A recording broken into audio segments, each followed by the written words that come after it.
Deputy U.S. Marshal Boyd. Givens, Ryland. The infamous Boyd Crowder. Either you let me go, or I'm gonna have to give you the slip. I love this shit. This shit makes me hard. Just happened to be driving by, huh? No, I put a motion detector in. Last I checked, you were a marshal too. And as a lawman, I'm suspended. And then you go all railing on him and drag him out of some restaurant by his nutsack. They underestimate me at their peril. Him?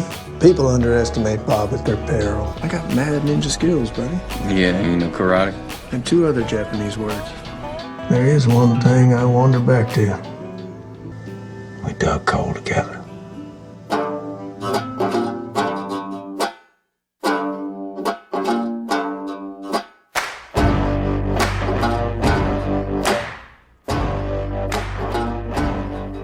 So you've got these cops that are not dirty cops like Doyle Bennett or Nick Mooney or anything like that, but they know how to play fast and loose. They're not going to let the criminals outsmart them or anything like that, or any technicality get in their way. I think that would be the best way of putting that. And in that way, I hadn't seen this part of it that you're talking about, but on hearing you describe it, I agree with it completely. The whole thing that they think having that mentality somehow puts them one step ahead of the criminals here. But they are not used to dealing with anybody like what they're dealing with here. And this Clement is on a whole nother level from what they're used to dealing with. And it's one of those things where like the preternatural amount of like the confidence that he has in every situation, no matter how screwed it seems like he may be, it is just really incredible. It's like there's just a certain kind of mojo about this guy, whether it's you make it or whatever the hell it is, but he's manifesting. In the words of our great friend Maya Master, she talks about manifesting things. I don't think she means to do it in a criminal way like this guy, but he seems to be manifesting his own mojo here and creating his own mentality or his own reality, I should say, where he's staying one step ahead of the law. Yeah, and this whole sense of Clement's calm is very intriguing. Where does the calm fall? Is it just supreme confidence that he's constantly in control or can adapt to whatever, or is it just a brashness and he's going to keep doing it until he's no longer in control? And it could go either way, and I think it's a very intriguing aspect that at least at present we can't peg which one it is. Right. And again, we could do an entire show on the quality of writing from Justified, but it's another indicator that there's this bad guy, and we still can't peg exactly what type of bad guy he is. Exactly. Now, and there are many different layers to him as well, because there are things where, again, he has this need to be in control as much as humanly possible, and yet to get there, to be able to execute this scheme with a bunch of guys that I think we're going to come to find out he's in over his head with, because these Albanians are no joke. They are not a pushover. They are not marks. All indications are that they are tied to the Albanian mob, and that's going to manifest itself the further we go along here. But for somebody so in control, this is another thing we had discussed off air here, the paradoxical thing of, and I would like to think that there's enough nuance left in the world, perhaps I'm naive in thinking so, but that it's not going to brand me as an Andrew Tate for saying what kind of a man pimps out his old lady here in the service of doing this. This is a thing where, as I said to you off air, 99% of us, no matter how much, if we're wedded to any kind of a Bonnie and Clyde dynamic or whatever, you get up to that Rubicon and none of us are going to cross it out of that 99%. There's got to be another way. For him, it's like, whatever I got to do, man. I don't want to dip into like real events, so we'll keep it fictional. Boyd, once Ava, and we talked about this too, once Ava became more than Bowman's ex-wife. Right. And she became part of what Boyd was doing. There was a sense that no matter what, Boyd's not sacrificing Ava. If you recall, there was a storyline where he sent a bunch of his guys, I think this was the Mexican cartel storyline, where he sent some guys to go pick up a truck full of money, supposedly. Mm-hmm. The moment they leave, Ava picks up that's not what's happening. And then she's like, did you just literally send them to slaughter?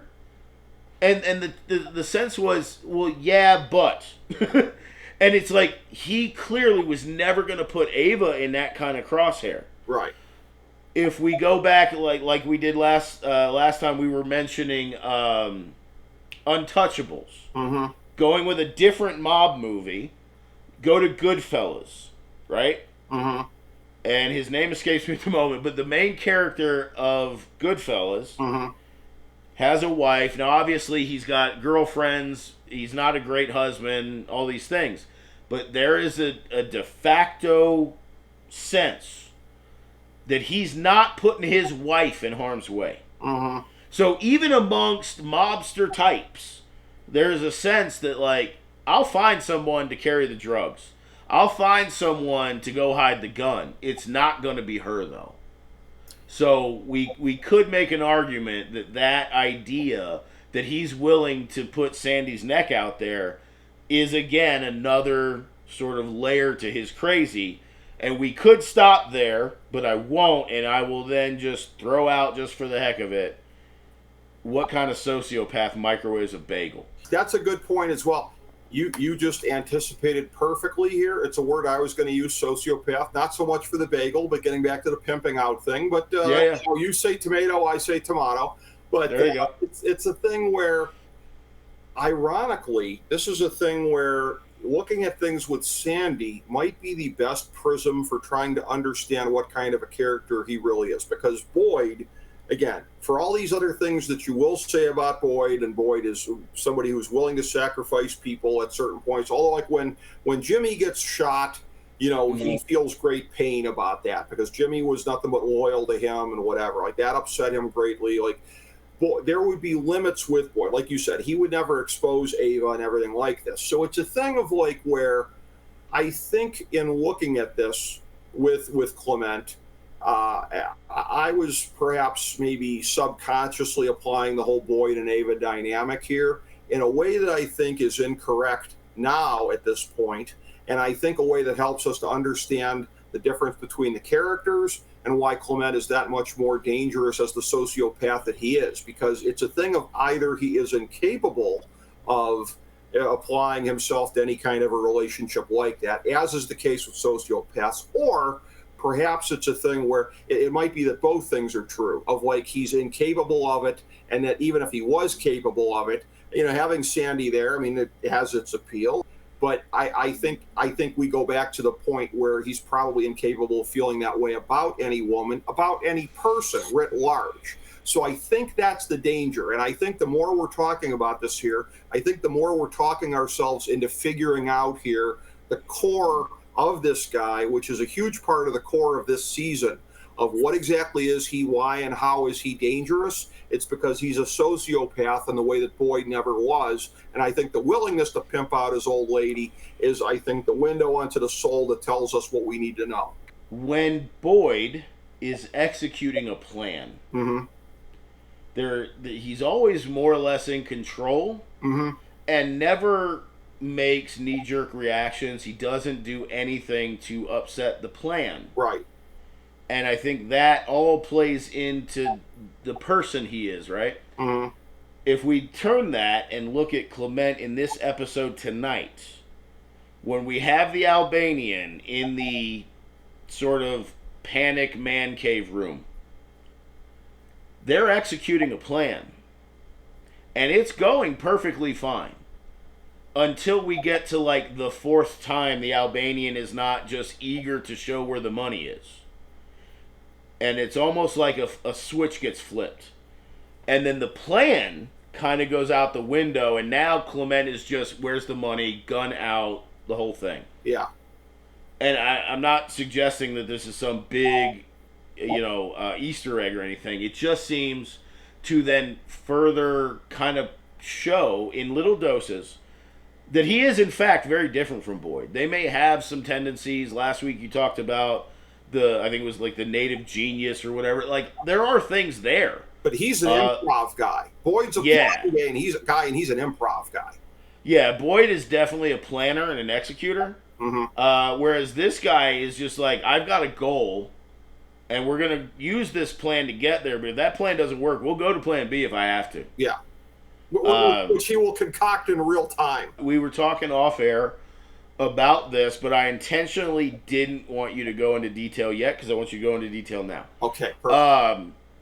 Up until about 15 minutes into this episode, if we include last week, I think that the writer's intention from the initial plan to the deviation from the plan when he went after the judge, throughout that whole time, up until about a quarter of the way through this episode, I think the writer's intention was for us to believe this Albanian fellow is just a hapless mark. Yep. He's just someone to be taken advantage of. Now, the moment that Sandy in episode 1 referred to him as an Albanian, a flag went off in my brain. Little alarm went off going... And you didn't even watch The Shield. No. But here's the thing. And I don't want to jump into, I'm not trying to make this stereotypical. But in fictional dramas, if they are going to go out of their way to suggest that this person is of Albanian descent, there is almost always some sort of mob tie. And again, I'm not trying to assert stereotypes here, but it's pop you culture. Hear that in pop culture, and your brain is like, okay, is he just a guy that happens to be Albanian, or is this an Albanian ties to the mob situation? Right. And I think as we got through this episode, I think we both kind of keyed in on this idea that the fact he's Albanian is not a throwaway detail.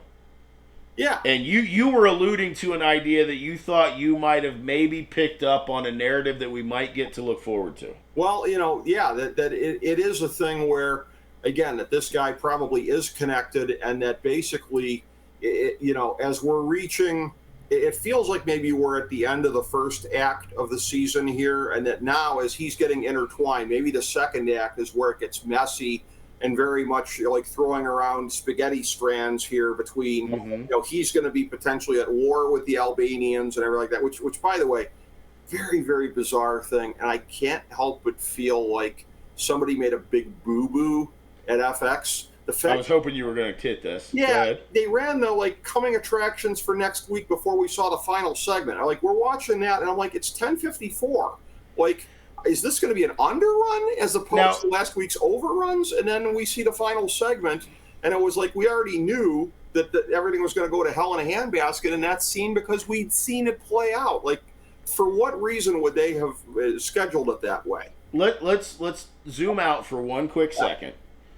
And I'm sure there's a ton of people that are going to watch this, and they're going to know exactly what we're referring to. Yeah. But for those of you who maybe just don't pay attention to the X's and O's of show running. Mm-hmm. The reason don't go anywhere, because coming up next, we're going to show you scenes from an upcoming episode. That is a thing that exists so that when you show the final segment of the show, and when we're talking commercial breaks, you have that final thing, and then they tell you, stick around because you're going to see scenes from the next episode before it airs. Prior to the whole point of that, Summer's Eve ads. Right, and the whole point of that is so you'll watch the ads. Mm-hmm. Because if you know the show is over and you're not going to get any of that, you have no reason to watch that final commercial break. Right. So, logically speaking, it should be the whole show, final scene, tease for upcoming events, you watch a commercial break, you see the upcoming events, then you get credits. That's the structure of the point of that method, if you will. So for us to get scenes from the upcoming episode, commercial break, final segment, doesn't make show running sense. It felt like it was the final tag of an Office episode, but The Office, generally speaking, was not, say it with me kids, episodic. Exactly. You could do that because you didn't have a coming attractions that you were going to be running in any instance. It felt like if it was just going to be a final tag, okay, but you don't run it after the, coming attractions. It's just a weird when you're an episodic show when you do that. And so that was an element, and there's just a lot of the different things about this, as it was going to hell in a handbasket there in the end. It was a thing where you could see Clement was losing his cool and everything like that, and the Albanian guy, it was just like a matter of like, somebody who, again, I think we're going to find out is connected, is in the mob. He almost seemed willfully obtuse as, Clement's getting more and more wound up, like, no, really, where's the money? No, really, where's the money? Like, like he just, and smiling and playing it off, and I'm just like, he can't be that dumb. And he couldn't, that being obtuse was going to get him anywhere. I do want to mention, we won't do this most of the time, but the coming attractions section, if you're actually watching it, you people watching at home, you see a shot from today that shows our Albanian and Clement. And then, a few scenes happen, and then you see a very large, dare I say, Eastern European individual looking very menacing. And in that moment, just to cross over into something completely unrelated to any of these shows, that guy that we see that clearly looks like he's probably a mob enforcer type, I don't think he's like a boss. I think he's just somebody that's going to enter the show next week, just kind of, scouting the situation to find out exactly what needs to happen. Yep. But just his presence, his stance, gave me immediate Nikola Jokic brother vibes. And if you've ever seen anything related to the NBA that involves Nikola Jokic's brothers, there's very much like a Russian mob sense. Now, he's not Albanian. The Jokic's are not Albanian. Right. So I don't want to make that comparison. But just, you can see especially the larger Jokic brother. Yeah. Whenever there's a situation, and if you've been following basketball, there was a situation where Jokic was shoved in a game, and it was a little unnecessary. And then Jokic shoves back.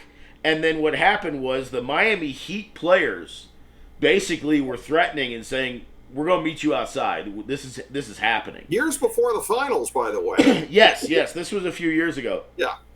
And basically, the funny story about this, for those that don't know, Nikola Jokic's brothers literally made a Twitter account just so that they could basically troll the other player. And one of the tweets that is just fantastic in their broken English is basically like, bro, you it's in your best interest to let this go. Yeah. Or we'll handle it the way we handle it. Right. And what happened was that whole thing got squashed immediately. Oh, absolutely. So that vibe that you get, or when you see the brothers like throwing Mike Malone in the air, there's still a sense, like, I'm not saying they are. Right. But there's a vibe there that if they told you that they belonged to some sort of mob, you would not be surprised. Well, and that's the vibe I got from this guy in the coming attractions for section. Nikola Jokic, presently the greatest player in the world right now. I think we owe it to our good friend, beloved FDH Lounge dignitary Mike Villi, to point out Serbs. They are Serbs. The Jokic. They are Serbian. Yes, they are Serbian. Which, by the way, more or less, same neighborhood as Albania, give or take a couple 100 miles or 1,000 miles or whatever. But culturally not terribly far apart. Culturally and geographically, same corner of Europe. So I agree with you in the pop culture sense. Before anybody jumps down your throat, I agree with you. I agree. Yeah, I'm not trying to make that assertion. It's just You're in TV and movies. You're not stereotyping. We're going off of pop culture and the way Hollywood presents things. Because if we weren't meant to think that these guys might not be marks, they would have said, yeah, we got this Belgian guy, or we got this Norwegian guy. That would be meant to telegraph harmlessness. Albanian is not meant to telegraph harmlessness. Don't take it up with me. Take it up with Hollywood. That's the message they consistently send. We're definitely going to get an Albanian mob or Albanian family dynamic that's going to come into play here. And I think you're absolutely right. I think what we have just experienced with Willa getting on the plane, the Rico arrests, all that stuff. I think it's not closure, but I think we are transitioning into that second act. Mm-hmm. And I think what we're going to see in the next couple to few episodes is just like in Justified, whether it was the Mexicans, the Detroit mob, you're going to get some sort of organized crime element. And we would have been foolish to think we weren't going to get that. Right. And I think it's absolutely certain that the Albanians are going to play that role. Yeah. Now the question then becomes, I guess, does Clement remain the all-time big bad of this series, or are we about to experience a transition of some sort of mix of both or whatever? But if Justified is any indication, they start sprinkling in a mob effect, this show's about to just hit another gear. And it feels like it's going to go that way. And I will say that, like, as far as what this is putting me in mind of in some of the best ways is season 2 of Fargo, which is just freaking amazing. And that is a season about a gang war in 1979 and between the Fargo mob and the Kansas City mob. And of somebody like being, stuck in the middle of it, two figures actually being stuck in the middle of it, and then it keeps getting messier and messier, and it's a maelstrom that just keeps sucking people into it.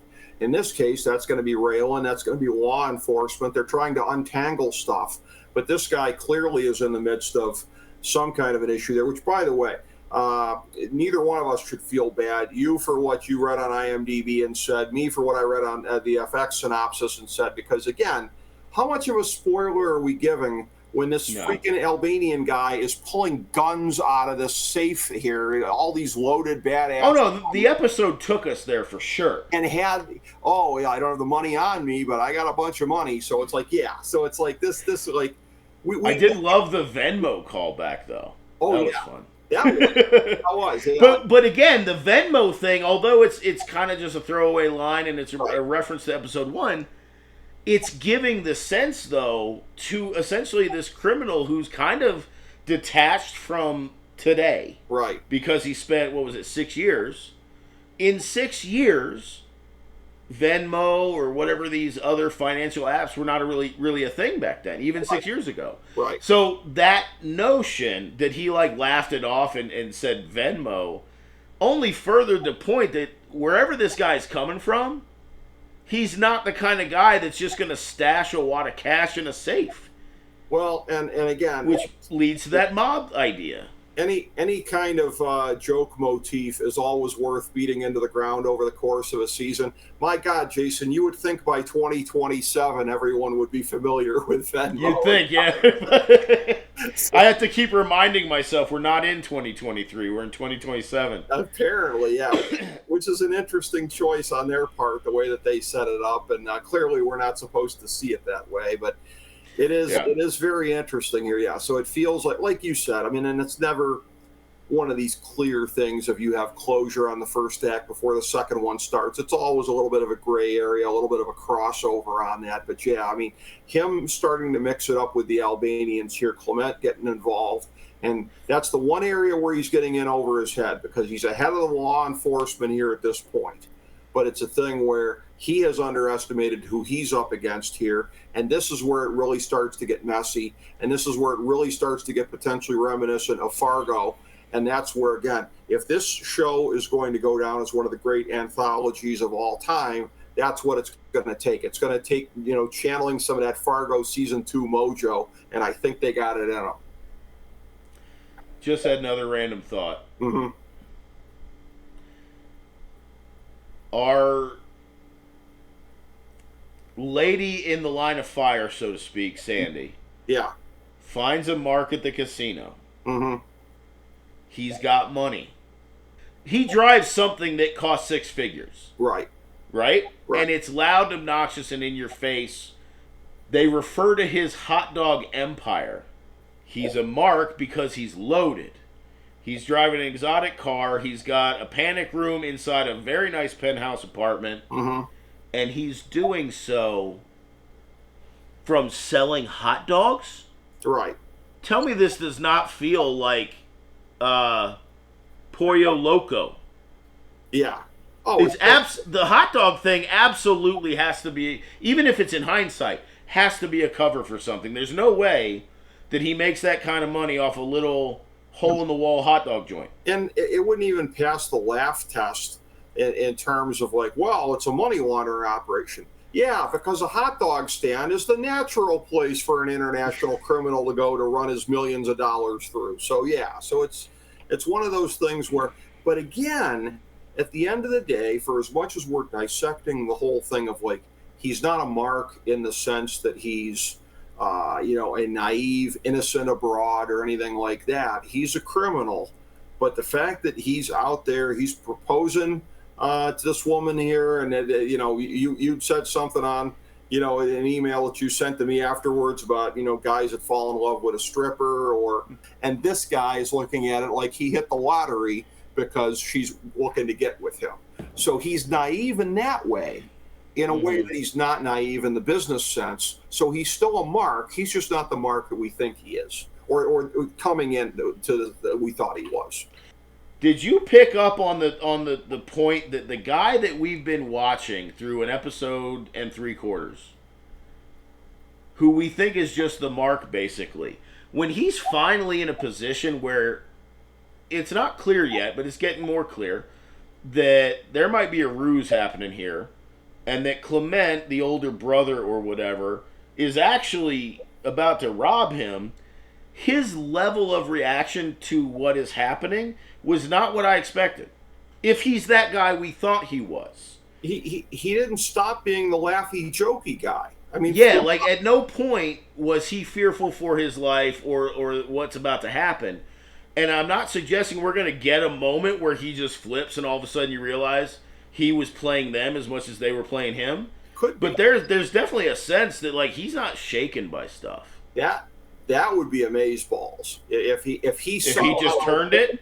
Yeah, if he was going to be flipping the script on them, I think it's far less likely than not that that's the case. But it is a thing where, like, he never stopped being the laughy, jokey guy. Like, asked, like, oh, you keep your guns loaded? Oh, yeah, I keep them loaded. Oh, I do that with Venmo. Like, and here's a great thing that I didn't really connect until right now.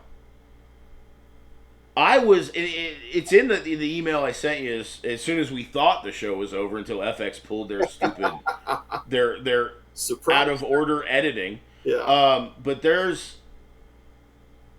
I put in there that I thought it was sort of smart on Clement's part during the Albanians' very weak-ass wedding proposal. Memo to dudes that are about to propose to their girl: don't do it in a bar-like setting on the spur of the moment. Make it an event, because if this was a real thing and they actually got married, she would never like tell her girlfriends about when he proposed, because that was lame. Right. But when he does it,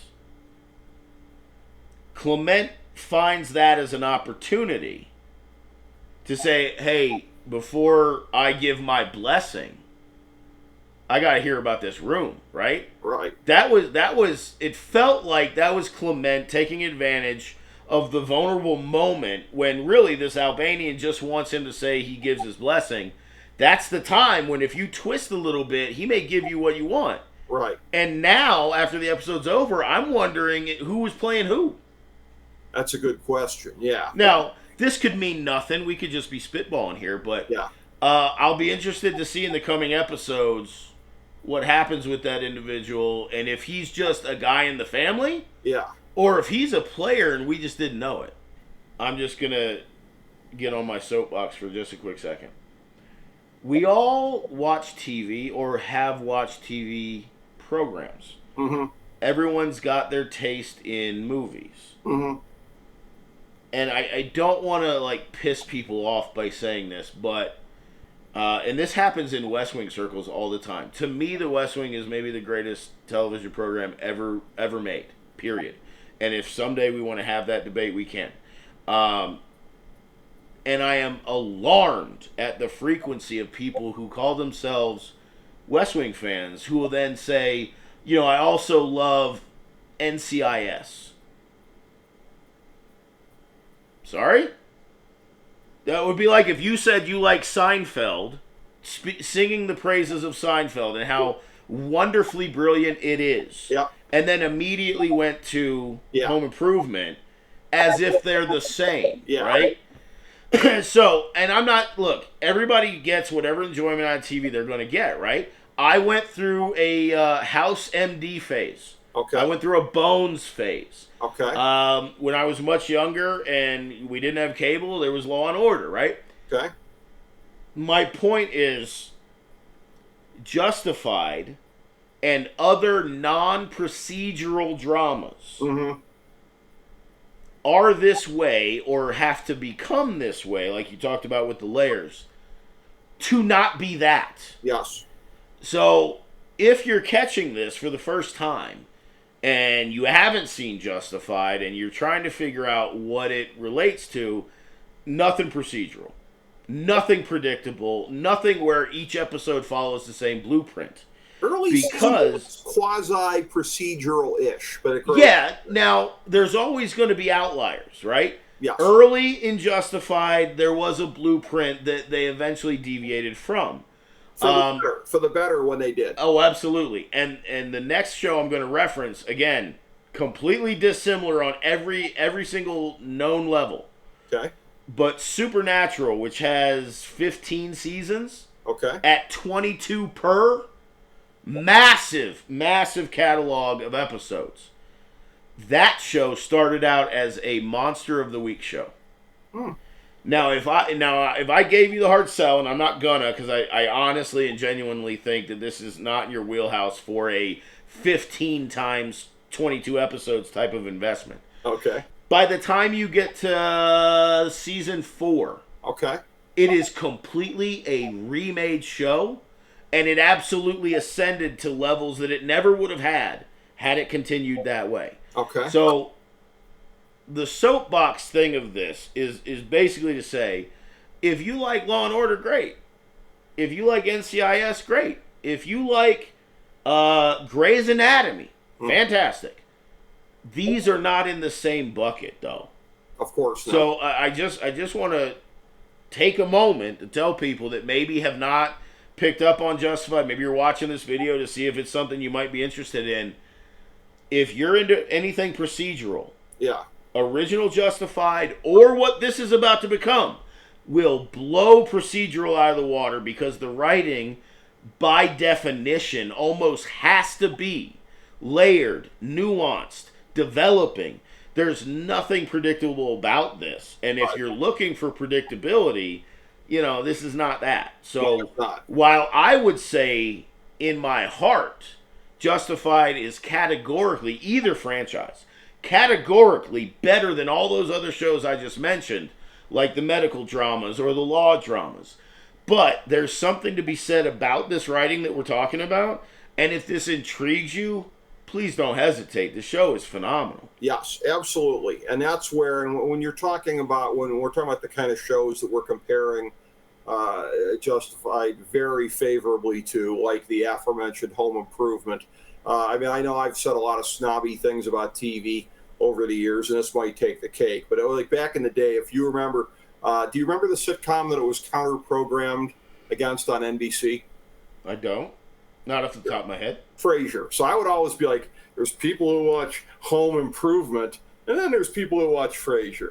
So, because at least Frasier's born of the similar quality to Seinfeld. Yeah. Really witty show. Yes. I mean, say what you will about it. I mean, some people found the humor to be snobbish. I found the humor to be pretty awesome. But it's like, yeah, like as opposed to like a complete mouth breather kind of a thing.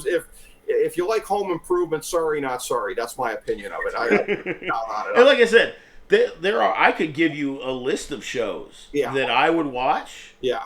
For a certain frame of mind or a certain mood I'm in, that I would never come out and say, like, publicly, this is categorically high quality stuff. I'd say you watch it for what it is. And I freely admit here something that I haven't really watched that much. But friends of ours, FDH Lounge dignitaries. You scared the crap out of me for a second. Anthony and Matt, who'd you think I was going to talk about? No, I thought you were about to start talking about Friends, and I was like, we're going to have to cut this episode short. No. Because you and me got to have a chat. Because Friends is garbage. But I will say this. I liked it the first season or 2 or 3 at the time. And then I was just okay. Let me back up, because that will enrage people. Okay. I take that back. Friends is not garbage. Yeah. But engaging with people in a television conversation where shows like Justified, The Wire, Sopranos, you mentioned Fargo is of that quality. Yeah. They're not the same. Right. Friends. And that's all I'm saying is you can enjoy Friends just like you can enjoy House and Bones and all that stuff. But the people that are like, Friends is the greatest show ever made. What? It's a pretty hacky show on rewatch. And we can comfortably say Justified and Justified City. Oh, Justified ages so well. They will hold up. Vivian Oliphant, who is in the IMDb credits, but does not have a picture. Okay. And I think that was part of why I didn't find her the first time. IMDb and some recent events. We're just going to shout out a friend real quick. The IMDb thing got me thinking, and I searched this guy because I was going to say even our buddy Jake Digman's got a picture on IMDb, but he actually doesn't. But he is in there. Right. So shout out to Jake Digman. It's his birthday today, and he was in Warrior.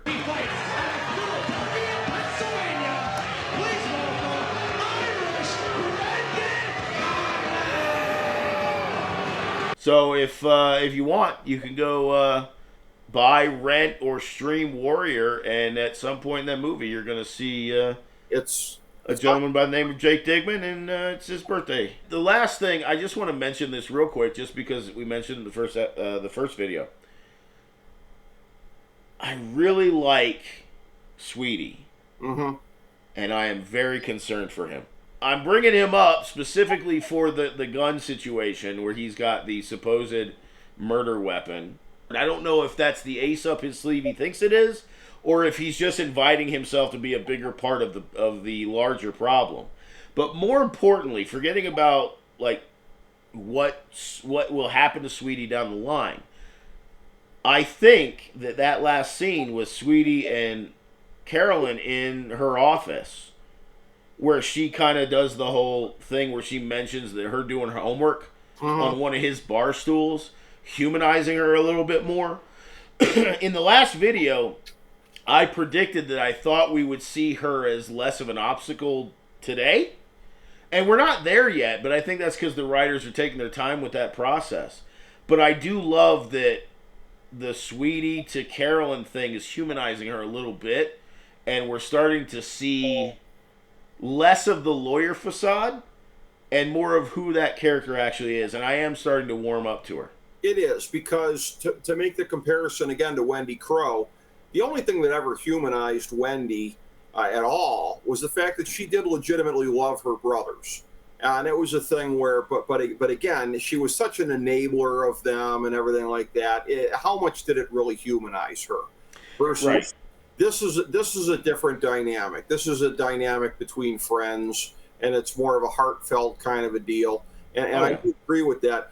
Sweetie is a thing where I think going forward, writ large in the Justified universe, it's one of these things where, as far as the decisions made in the writer's room, you know, it's funny because they would always use the whole motto of what would Elmore do. I mean, I think especially after he passed away, but when he was alive, he was an executive producer, and I think like they would run things past him. But it's a thing where, as far as what the criminals were going to get, it didn't almost feel like they were really asking themselves, what would Raylan do? Because Raylan would never give any quarter to any of the criminals, no matter what. It's not an unreasonable request under the circumstances. We'll decide what's reasonable and what isn't. What are we talking about here? We are talking about safety and protection for a woman. No. You want a contingency rider on your deal? Here is our rebuttal. Stick it up your ass. You get nothing. No conditions, no perks, no mercy whatsoever. And it's a thing where, you know, if you squint hard enough, you could see it. I mean, he doesn't seem like a hardened criminal quite like these other guys. You could see a redemption arc there if you were looking for it. I think that's what I'm going for here is, right. there's a part of me that doesn't want him to be the sacrificial lamb for anybody.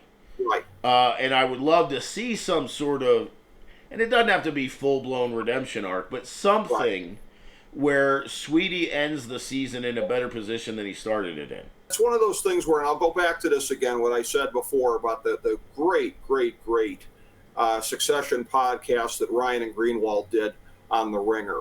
These really awful characters, but they all had a shred of humanity, but they were all like really warped by the circumstances. And like, they would usually say this in regards to the theme of redemption, which is what you're getting at here. And I remember a couple different instances of them talking about something and saying, but that's not the show we're watching. And I go back to this, and it's like, again, the justified universe, the writer's room, what would Raylan do? The writers don't let the criminals off the hook, just like Raylan never did. I mean, the only one that, one obvious exception, right? Wynn Duffy went off surfing in Hawaii with the 10 mil or whatever. So, but outside of Wynn Duffy, who everybody in the writer's room obviously had a soft spot in their heart for, it doesn't happen, dude. If anybody was to, let's say, start fresh, Justified original, right, and gets halfway through the first season, and has visions of Boyd and Raylan retiring and living next door to each other, that was never in the cards. Right. Yeah. The bad guys are most of the time are going to get their just due. Yes, and that's the thing, and that he is. While he is somebody that we sit here and we look at as being, if not a sympathetic character, indisputably, I would say a poignant character for the fact that his life could have gone a better way had he made better choices and everything like that. And the fact that, again, at heart, he's not a bad guy like Clement, is the sociopath, piece of crap that he is. This guy's a guy who's got some bad friends, made some bad choices, whatever. So you look at it and you squint at it and you think there's a path to redemption. But again, that's not the show we're watching. I brace yourself, Jason, because it would be very much out of character for the writers to let this guy off the hook. Even the Boyd situation is not bad. Yeah. Right? Yeah. And I think maybe that's where this ultimately ends up, is whether we see a scene like that where Raylan talks to Sweetie through the glass. I don't know if we're going to get that, but like the notion that he escaped what could have been much worse, and is in serving like an 8 to 15 bid or something. Okay, at least he's okay. I think anything like that would be fine. I just, as a fan of the show, and a fan of this character so far. But I don't want him to get killed off in some cheap way like you would see on other shows. Yeah, and while I compared him last week to a less confident and slightly less competent Devil was never plagued by self-doubt at the very least, versus this guy is an internal mess. So it's like that's where Devil was in front of him. But I compared him a little bit unfavorably on that, and what did Devil get in the end? Knowing me the way that you do, whatever led you in your imagination to believe that you could pull this off? Johnny, it ain't never gonna happen, Devil. You should have known that. Devil. Wait!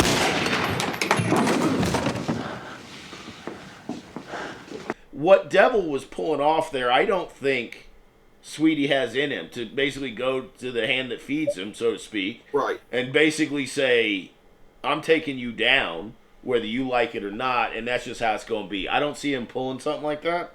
But the rest of it, being that, the lackey that, maybe isn't long for the show, I can see that. On the theme of plea bargaining here, Jason, in our waning moments, I will give you this.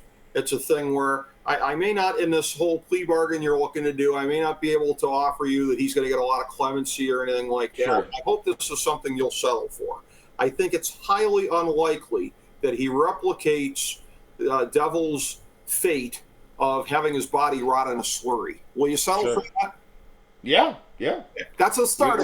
We can roll with that. Okay, we start there and we work our way down. Now, so that basically kind of puts a bow on episode 3. Yeah. However, in the last couple minutes here, and I don't mean to keep you, but we are in fantasy football window.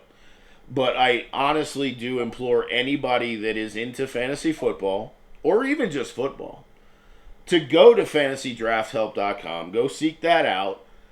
It's a free download.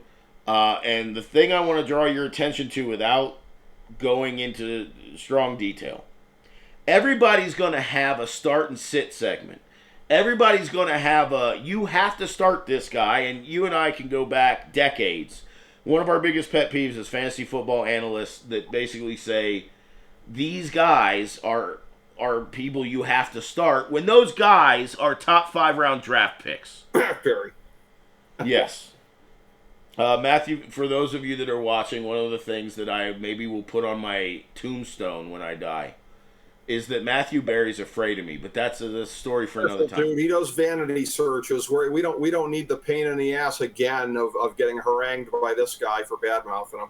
The big thing I want to draw everyone's attention to, when you go to fantasydrafthelp.com and you find the 2023 Footballology Draft Guide, I want you to use your eyes and find a little acronym that will read UQB. You have that right? Yes. The important thing to know from that, for all of you guys getting ready for your fantasy football drafts, this stat, all you need to know, takes every scorable metric. So if we're talking quarterbacks, so passing yards, touchdowns, interceptions, right? The whole thing takes all of it, throws it into one place, and designates a number so you can literally look at it by position or overall and just say, what UQB number is higher? And if that's all you ever did, you are guaranteed to at least have a successful season. And if you are really diligent and disciplined and you stick to that board and you don't deviate, just from my experience, I'm willing to put my neck out and say if you follow Rick's board to the letter, you're going to be in the playoffs. So when you could go to all these other places and pay a service fee, subscribe to The Athletic or whatever the case may be, you're paying out money for information that is not as good as the information you can get from Rick for free. Well, I appreciate that, and let me throw a little bit of love back your way on this. And, of course, again, when it comes to football, as our FDH senior editor, you are very strong and in the lead every year on our pro draft coverage.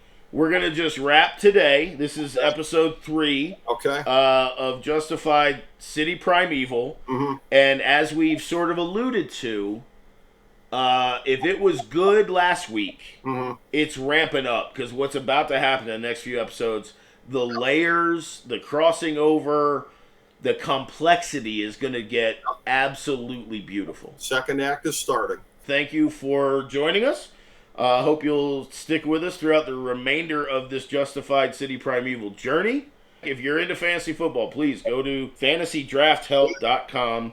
So it's a great resource. I swear by it. I definitely think anyone that's into fantasy football should use it. And then we will see you next week for episode 4 of Justified City Primeval as we continue this journey.